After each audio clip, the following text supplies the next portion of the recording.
नमस्ते। आज का वीडियो कोई डिस्कशन या एनालिसिस नहीं होने वाला है। आज इस वीडियो के थ्रू मैं एज अ भारतीय citizen I am going to give a response, एक जवाब देने वाली हूं टू द ब्रिटिश मीडिया। जब पूरा दुनिया जश्न मना रहा था about the successful landing of Chandrayaan 3, because India was not only successful in soft landing in the moon surface, but it was also the first country to land in south pole. A big achievement. पूरी दुनिया से सभी countries congratulate कर रही थी, but Britain में एक ऐसा छोटा सा सेक्शन ऑफ जर्नलिस्ट थे जो बहुत बिजी थे ट्वीट करने में, पॉडकास्ट करने में about returning so called aid money from India. तो इसी चीज का आज मैं जवाब देने वाली हूं। तो सबसे पहले समझते हैं कि क्या एग्जैक्टली इन्होंने बोला है। तो ये है mister Patrick Christys, he is a well known UK journalist, and इन्होंने लिखा है, he said that I would like to congratulate India on landing on the dark side, but I would also like to invite them to return 2.3 billion pounds of foreign aid between 2016 and 2021। तो इसी चीज पे आप याद रखिएगा ये date, क्योंकि बाद में जब हम एड को डिस्कस करेंगे I am going to bring your attention to this number. 2016 to 2021 में जो एड आया है उसको रिटर्न करने की ये बात करते हैं। Then he goes on to say that हमें ये पैसा नहीं देना चाहिए ऐसे कंट्रीज को जिनके पास स्पेस प्रोग्राम है। And also one more question, one more statement that he says that as a rule, अगर आप रॉकेट लैंड कर सकते हो तो you shouldn't be coming to us with your handout. Let me tell Mr. Christie here that in 2012 we refused your handout. But उस पे बाद में चर्चा करते हैं। He also goes on to say that India has 29 million people living in poverty according to UN. It is the highest in anywhere in the world. Why are we paying poverty-stricken India when their own government won't bother? Unquote. ठीक है, ये इनका tweet था। आगे बढ़ते हैं। ये है सोफी कॉर्कोरान, ये है अब फिर से ब्रिटिश जर्नलिस्ट है, बेस्ड इन ऑस्ट्रेलिया, एंड उन्होंने लिखा है, अगेन ट्वीट है, 2 pictures to sum up India. Why do we give aid to countries who land rockets on the moon while being home to the biggest slum in the world? We may as well have just thrown that money into the bin. Again उनकी दिक्कत यह है कि India को add क्यों दे रहा है Britain, उससे बेहतर तो हम बिन में ही डाल देते हैं, राइट? ये इनका मेजर आर्गुमेंट है। दोनों के आर्गुमेंट में यही उनका मतलब द मेन थीम इज कि ब्रिटेन को एड देना बंद करना है। तो ये जो नंबर्स हैं, ये numbers I have taken out from the UK parliament website, right? And these numbers basically indicate कि ब्रिटेन ने कितना एड दिया है इंडिया इन करोड़ रुपीस। अगर हम 2007 से 2008 की बात करते हैं तो अराउंड 1600 करोड़ रुपए हमें ब्रिटेन ने दिया है। बट बात चेंज हो जाती है 2011-2012 में। क्यों? क्योंकि 2012 में जो प्रणब मुखर्जी हमारे फाइनेंस मिनिस्टर थे, वो बाद में ऑफ कोर्स हमारे प्रेसिडेंट भी बने हैं, बट जब फाइनेंस मिनिस्टर थे, he said that India rejects aid from Britain, says it is peanuts, peanut है हमारे लिए, हमें नहीं चाहिए। डेट देखिए 5 फरवरी 2012 का न्यूज है। तो 2012 में हमने ब्रिटेन को बोल दिया था कि हमें एड नहीं चाहिए। इसी की वजह से 2011-12 से एक टिल्ट आ जाता है। So from that time onwards the aid starts reducing. Finally 2015 और 16 में जहां पे हम सिर्फ 225 करोड़ रुपए लेते हैं, उसके बाद हम एड लेना, direct government to government aid लेना बंद कर देते हैं। तो आज के दिन जो भी पैसा आ रहा है वो direct government to government aid नहीं है, क्योंकि 2015 में हमने ये लेना बंद कर दिया था। सो गवर्नमेंट ऑफ इंडिया के पास कोई पैसा एज एन एड नहीं आता है from Britain, that is UK. आगे बढ़ते हैं। I want to draw attention again to UK parliament के वेबसाइट में। If I talk about UK aid to Pakistan, यहां पे क्लियरली लिखा हुआ है Pakistan is the top bilateral recipient of UK aid. तो मेरा ये प्रश्न है इन जर्नलिस्ट से, आपको दिक्कत इस बात पे हो रही है कि एड, सो कॉल्ड एड, आ रहा है इंडिया में from a particular point of time, but ये जो सेम और इससे ज्यादा एड पाकिस्तान में जा रहा है, उससे आपको कोई तकलीफ नहीं हो रही है? पाकिस्तान जो इतना फेमस है फॉर स्टेट स्पॉन्सर्ड टेररिज्म, जो आपका जो tax payers money is going to terrorism, इससे आपको कोई दिक्कत नहीं है।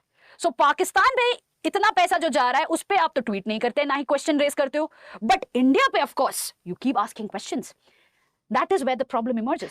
अब आते हैं कॉलोनाइजेशन पे। प्रॉब्लम यहां पे और एक चीज है, ये जो जर्नलिस्ट लिख रहे हैं, बोल रहे हैं, इनको एक्चुअली कॉलोनियल हिस्ट्री के बारे में कुछ पता नहीं है। क्यों नहीं पता है? क्योंकि ब्रिटेन में ए लेवल मतलब 16 से 18 साल के बीच में जो एजुकेशन लेवल होती है वहां पे कॉलोनियल हिस्ट्री नहीं पढ़ाई जाती है। तो इनको बेसिकली कॉलोनाइजेशन के बारे में कुछ पता ही नहीं है। जब वो यूके छोड़ते हैं उसके बारे में उनको कुछ पता चलता है कि कॉलोनाइजेशन क्या होता है, उसका इंपैक्ट क्या है, थोड़ा बहुत उनको पता है। Apart from that they really are not aware that is not their fault, it is a fault of the government ने सिखाया नहीं है, वो अलग बात है। आगे बढ़ते हैं।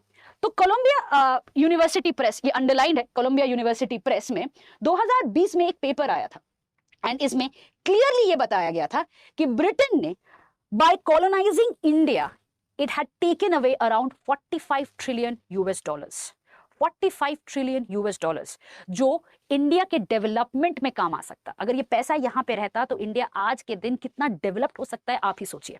Late me give you some numbers also here. Again, जब 1700 सेंचुरी की बात, talk about 1700s, that is the 18th century, we talking about India का जो ग्लोबल जीडीपी था वो 27% था। It was accounting for 27% of global GDP. अगर हम बात करते हैं 1800s की, तब 23% था इंडिया का ग्लोबल जीडीपी। 200 साल कॉलोनियल एक्सप्लॉयटेशन के बाद 1947 में it was left eight 3% of global GDP, 3% of global GDP. आप खुद सोचिए 200 साल में कितना एक्सप्लॉयटेशन हुआ होगा, कितना लूट हुआ होगा कि इंडिया का ये हाल था, 3% ग्लोबल जीडीपी। और थोड़े numbers, population living below the poverty line in 1947 was 90% of the Indian population. Literacy rate was below 17%. Life expectancy was 27%. और that, just imagine कितना हालत खराब था। एक और लास्ट नंबर मैं दे रही हूँ।